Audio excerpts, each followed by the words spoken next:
Čia yra kūrinys pavadinimu BNA 2.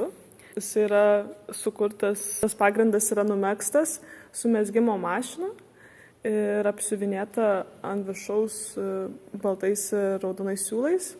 Ir kodėl BNA, tai vadinasi dėl to, kad šitas yra vaizdinys įkvėptas troleibusų sėdynių.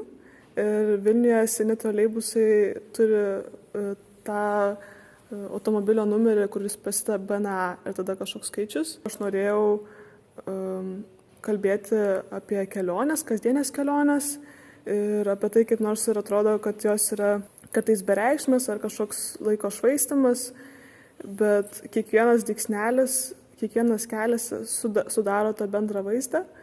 Iš gerosios pusės matosi tik pėdsakas, o iš blogosios tą kelio trajektoriją. Tai iš tikrųjų tuo pačiu noriu kalbėti apie tai, kad nors kartais atrodo, kad padarai labai mažai, bet iš tikrųjų yra labai ilgas kelias, kad kažkas įvyktų.